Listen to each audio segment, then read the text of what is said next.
Chapter 10, Mishnah 1. The Mishnah discusses a woman who remarried based on information that her husband had died. If a woman's husband went overseas and one witness came and told her, your husband died, and she then married another man based on that testimony, and her first husband later came back, she is subject to the following laws. She must leave both this man, the first husband, and that man, the second husband. Since her first husband was still alive when she married the second man, her living with him was really adultery.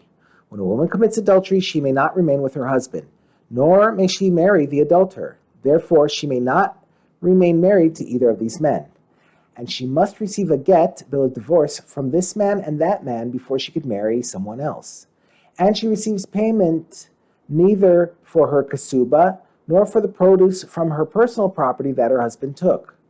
Nor does she receive payment for food, nor for the loss of value of her worn-out property. She cannot collect any of these things from either this man or that man. If she took any of these things, the kasuba produce money for food, or the loss of value of her worn-out property from either this man or that man, she must return it. After listing the penalties she suffers, the Mishnah gives the consequences of her improper marriage for her children. And the child she has from either this man, the second husband, or that man, the first husband, after he returned, is a mamzer. The Mishnah gives the consequences for the two men who married her. If she dies and these men are Kohanim, neither this man nor that man may become Tameh to her corpse. Although Kohen may become Tameh for his wife when she dies, that is only for a wife who is permitted to him. Since this woman is now forbidden to her first husband, even he may not become Tameh for her.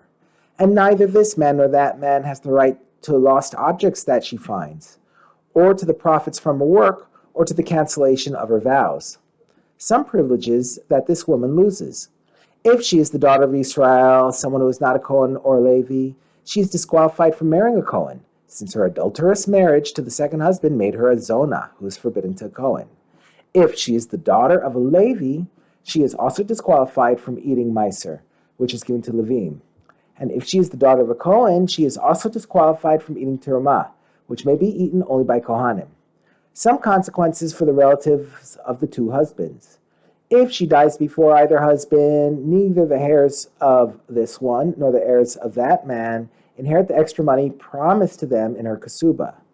If the husbands died without children before they divorced her, both this one's brother and that one's brother must perform chalitza with her, but may not perform yibum. The Mishnah now cites the opinions of several Tanaim who disagree with some of the previous rulings. Rabbi Yossi disagrees with the Tanakama's ruling that this woman loses her kasuba. Rabbi Yossi says her kasuba must be paid by the estate of her first husband. According to Rabbi Yossi, since she did not commit adultery intentionally, she does receive a kasuba from her first husband. Rabbi Elazar disagrees with the Tanakama's ruling that the husband loses his rights with regard to his wife. Rabbi Elazar says the first husband has the right to lost objects that she finds and the profits from her work and the right of cancellation of her vows. Rabbi Elazar holds that the sages canceled only her rights, but they did not remove her first husband's rights since he did nothing wrong. The next Tana disagrees with the Tanakama's ruling that if either husband dies, she performs chalitza but not yibum. And Rabbi Shimon says cohabitation, i.e. yibum, or chalitza by the brother of her first husband exempts her co-wife from having to undergo yibum or perform chalitza before remarrying.